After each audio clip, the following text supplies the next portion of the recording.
it is time to talk about the new Les Paul.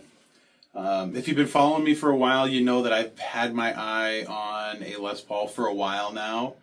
And if you've been following my channel for a long time, you know that I do like Les Pauls, and I like them in all shapes and sizes. But there's something about just like the standard Les Paul that I just really gravitate towards. I mean, my first Les Paul back in the day was like a cheaper one, about like as run-of-the-mill as they get. But then my main guitar for a very long time on the channel, which a lot of my longtime viewers kind of associate me with, is like a Cherry Sunburst Les Paul Classic.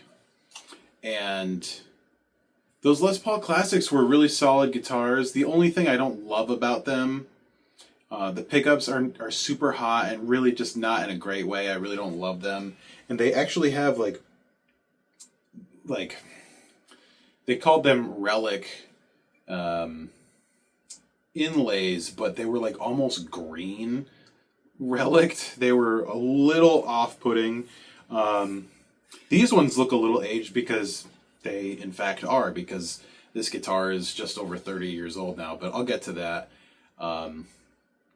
So yeah, I kind of had my eye on maybe, I knew I wanted an older Les Paul, something maybe from the 90s or maybe the 80s or even maybe the early 2000s. Like that was kind of the era I was looking for. They call it the good wood era, especially in the 90s.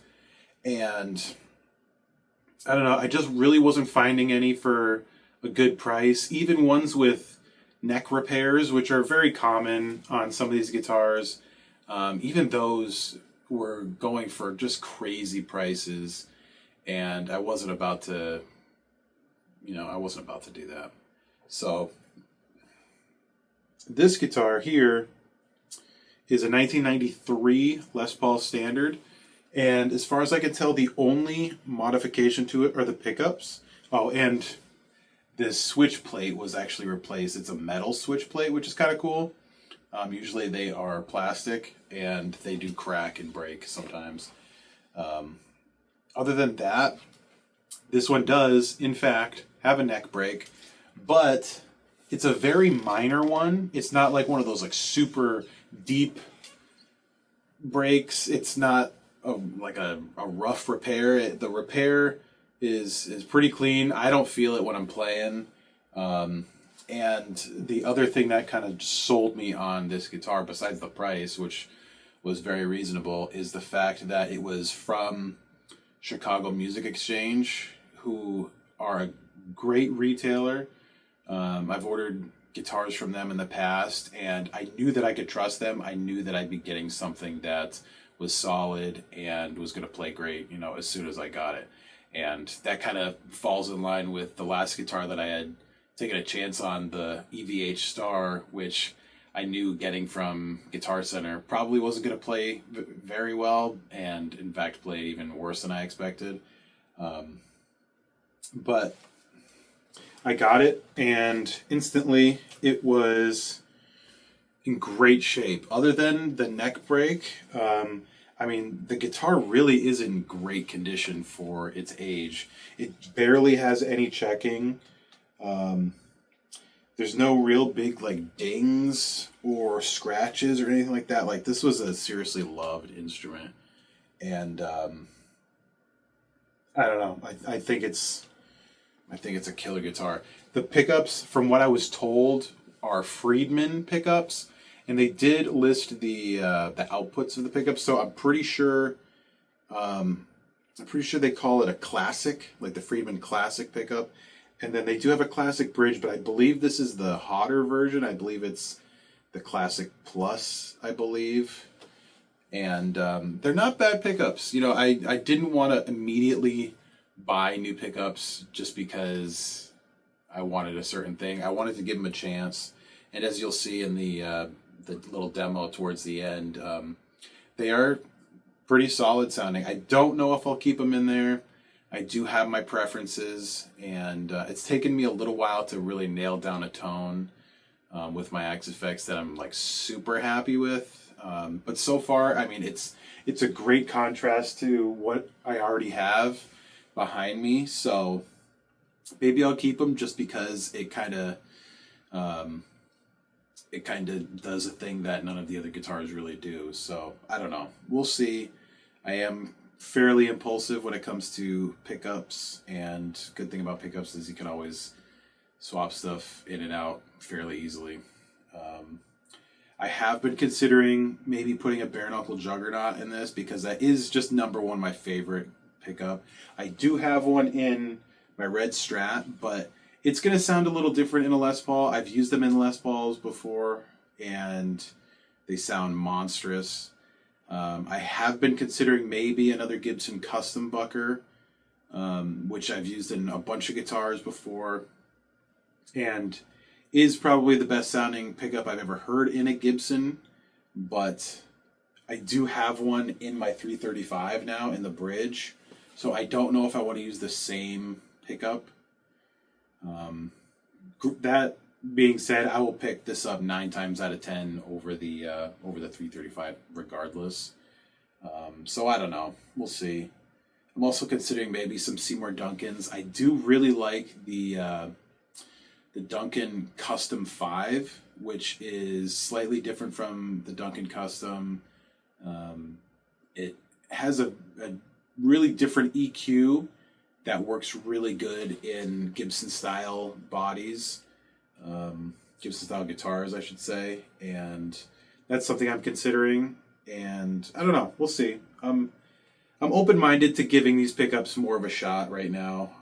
I don't have a ton of time to play lately anyway, so the thought of just like dropping a bunch of money on pickups just for the hell of it is not really what I feel like doing. So we'll see.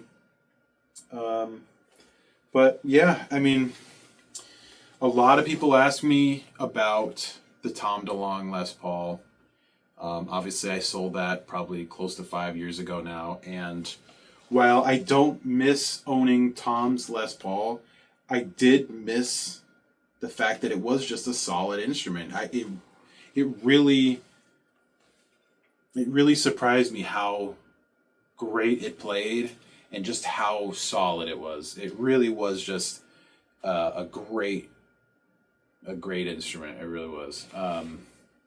That being said, I didn't like that guitar for basically all of the reasons why Tom modded it. You know, he changed the tuners out for Spurzels, and I hate Spurzels.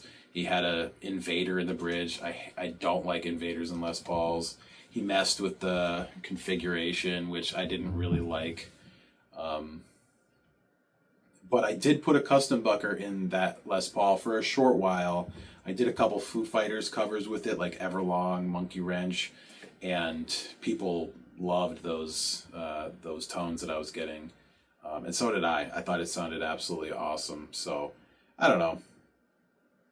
But that made me really want to consider getting another 90s Les Paul, you know, after maybe like a year or two after I sold that. And I did buy one that I got a crazy good deal on, and I actually made a video on because I bought it. It had a neck repair. FedEx delivered it and broke it. And just like re-broke it in the exact same spot. And that was, I think, a 1990... It was either 90 or 91.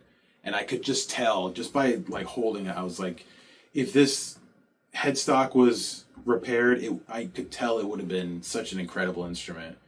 But I just didn't want to bother getting it repaired. My local repair guy just didn't have the time to do it, and I didn't want to try to find someone else to do it either. So since then, I was just kind of always thinking about the Les Pauls in the back of my head, and I was always on the search. And I do like black Les Pauls. They are one of my favorite colors for a Les Paul. I was considering just like a straight red, like a cardinal red, like they're doing now on the standards. I do like natural Les Pauls and some bursts. Some of the bursts are okay, but there's just something about a black Les Paul, as some of you know. So anyway, that's about it.